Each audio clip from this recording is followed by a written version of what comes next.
Hello everyone, कैसे हैं आप सब। एक बार पुनः शिव कोचिंग क्लासेस पर स्वागत है। उम्मीद करता हूं आप सब अच्छे होंगे, मस्त होंगे, बेहतर होंगे। आप सभी की पढ़ाई भी बेहतर चल रही होगी।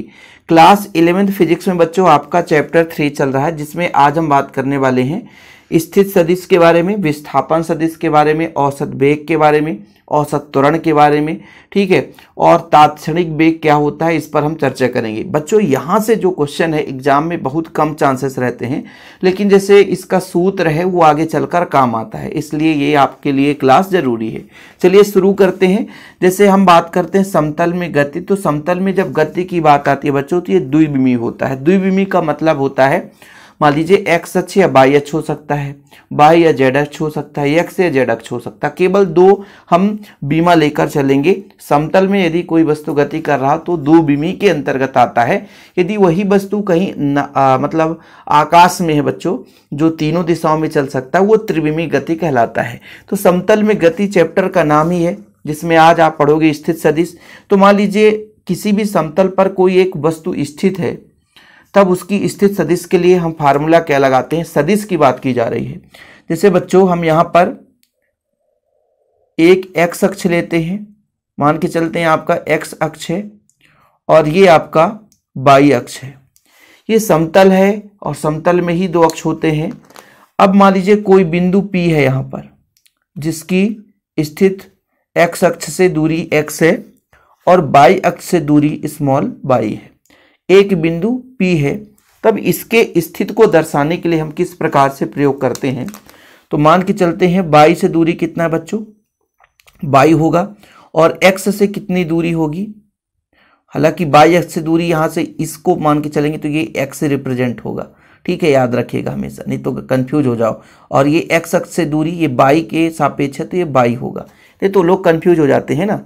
अब देखिए हमेशा सदिश रूप में जब दर्शाएंगे तो इस घटक को एक्स आई कैप और वाई जे कैप से रिप्रेजेंट करेंगे, ठीक है। तो ये वाई के लिए ये वाई ये अक्ष हो जाएगा वाई।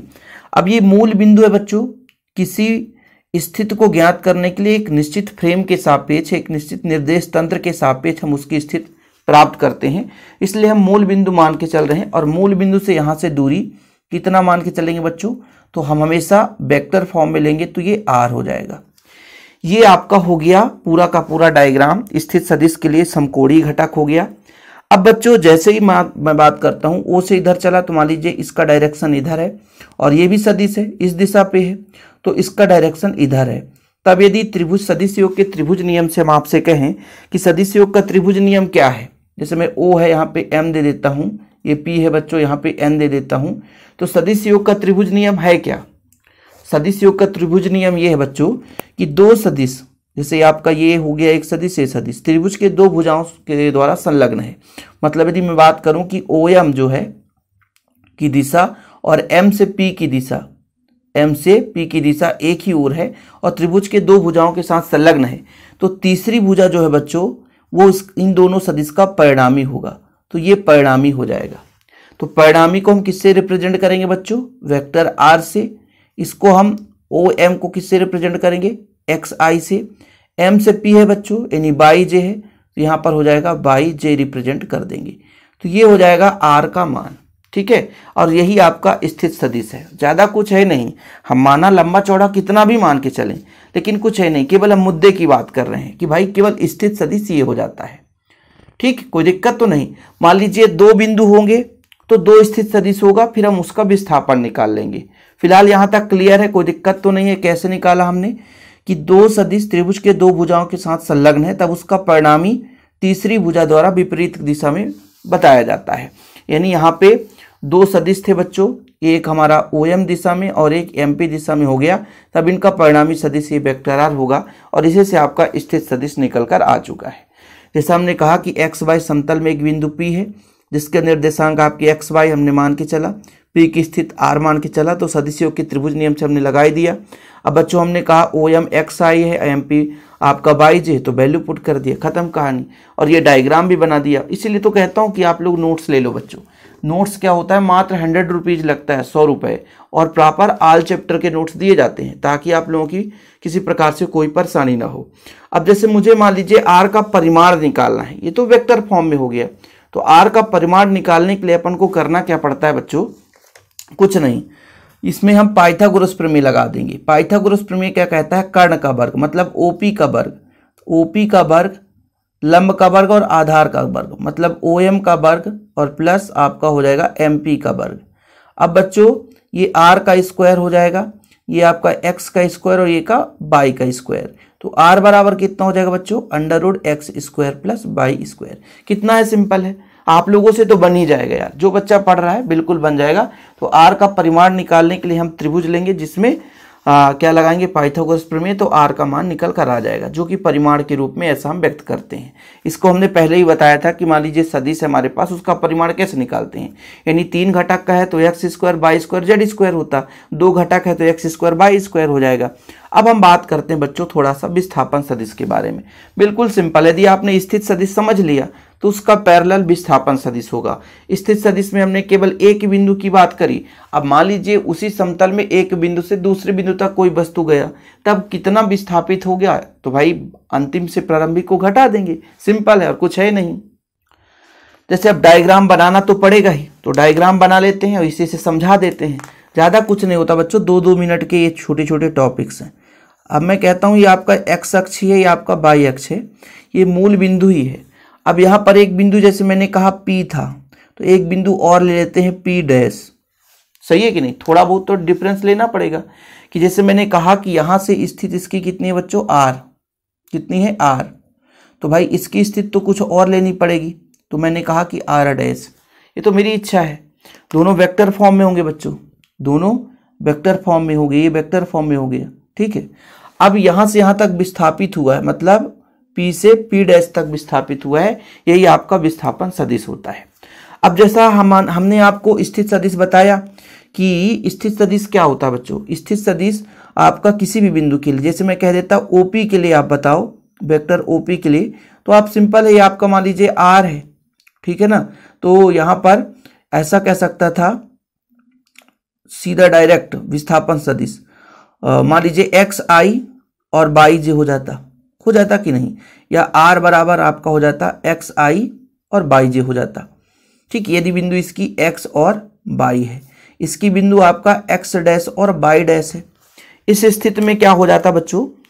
मान लीजिए हम बात करते हैं OP डैश की, OP डैश की, तो आपका वेक्टर R डैश हो जाएगा, तो X डैश I हो जाएगा बच्चों और Y डैश J हो जाएगा। ये हो गया दोनों की स्थित सदिश आ गई, बिंदु P की और बिंदु P डैश। हमें क्या निकालना है? विस्थापन सदिश, मतलब एक बिंदु से दूसरे बिंदु। तो विस्थापन सदिश को हमको मतलब इन दोनों के बीच का अंतर निकालना है। तो अंतर कैसे निकालेंगे? ये हो जाएगा आपका डेल P, यानी OP डैश में अधिक वाले में से कम वाले को घटाएंगे। हमेशा याद रखिएगा, जब स्थित सदिश हमेशा विस्थापन सदिश निकालते हैं तो अंतिम बिंदु से प्रारंभिक बिंदु को घटाते हैं। मतलब अंतिम स्थिति क्या है, हमें यदि निकालना चाहें विस्थापन सदिश, तो OP डैश में हमको क्या करना है? OP घटाना है, OP डैश में OP घटाना है, घटाना बच्चों माइनस करना है, तब हमें मिलेगा विस्थापन, डेल P का मान आएगा, याद रखिएगा। यानी डेल R का मान हमको निकालना है, विस्थापन सदिश डेल R निकालना बच्चों। तो क्या करना पड़ेगा? अधिक वाले में से, मतलब R डैश में से R को हमको क्या करना है? घटाना है।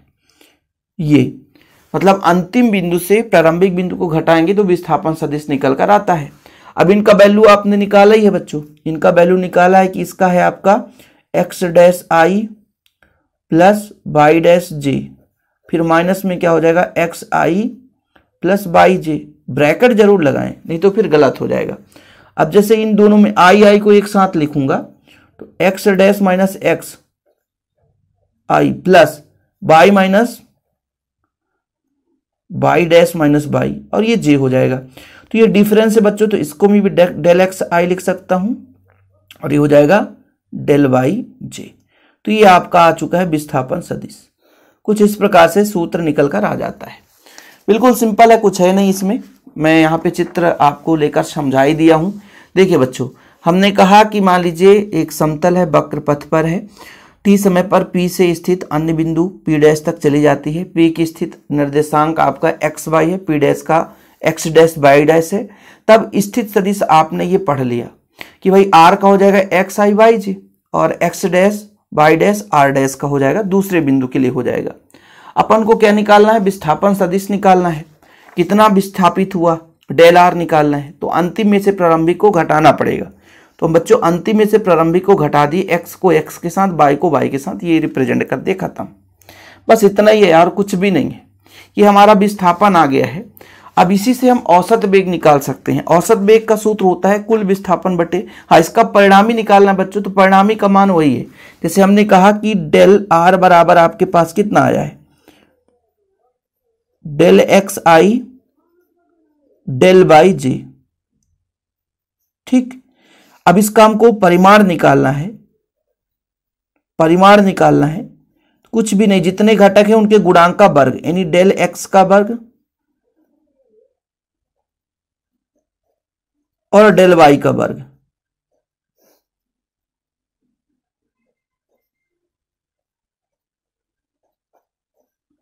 ठीक, इस तरीके से आप इसका वैल्यू हमने पुट कर दिया।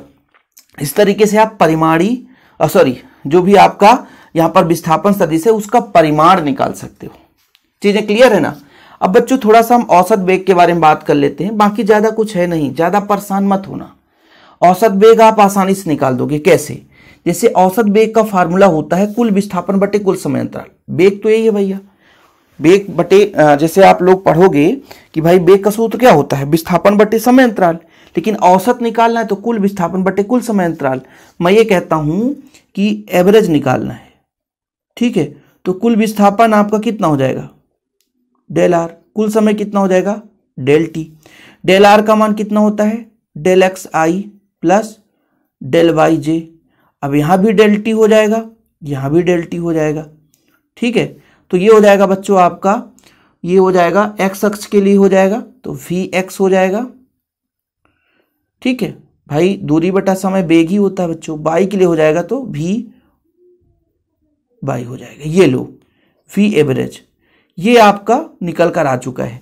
ऐसे आप त्वरण भी निकालोगे तो ए एक्स आई ए वाई जे, ठीक है। त्वरण की बात आएगी तो ऐसे ही निकालना है, क्योंकि भाई साहब आप लोगों को कंफ्यूजन ना रहे, ठीक।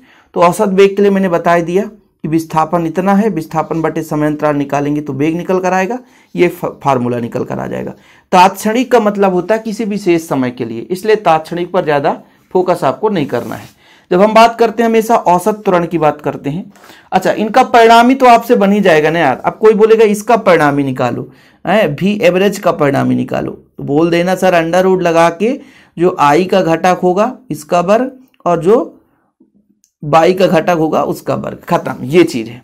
औसत त्वरण में आएगा तो त्वरण का मतलब क्या होता है, कुल वेग बटा समय अंतराल, कितना वेग है तो वेग आपने निकाल लिया, वेग बटा समय लगाओगे त्वरण निकल कर आ जाएगा। ये चीजें, ये छोटी मोटी चीजें हैं, इनको नोट्स के माध्यम से भी आप समझ सकते हो।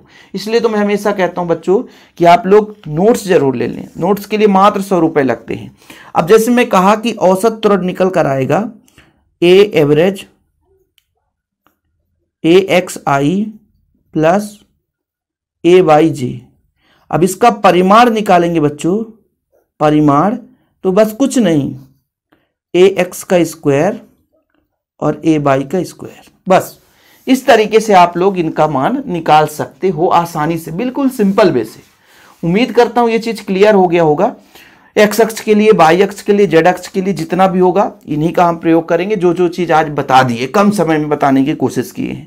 बाकी चैनल पे पहली बार आए हैं, चैनल को सब्सक्राइब कर लें। आप लोगों के लिए निरंतर वीडियोज लेक्चर इस चैनल में 11th क्लास का प्रोवाइड किया जाता है। हाँ भाई साहब, थोड़ा सा शेयर करो, मोटिवेशन कम मिलता है यार। कुछ बच्चे कहते हैं सर फास्ट वीडियो अपलोड नहीं करते हो, थोड़ा और फास्ट करो। तो भाई जब आप लोग थोड़ा सा शेयर करोगे यार तब तो मजा आएगा, शेयर ही नहीं करोगे तो कहाँ से मजा आएगा, ठीक है। तो प्लीज आप लोग जरूर शेयर करिएगा। फिलहाल अभी के लिए इतना ही। जय हिंद, वंदे मातरम।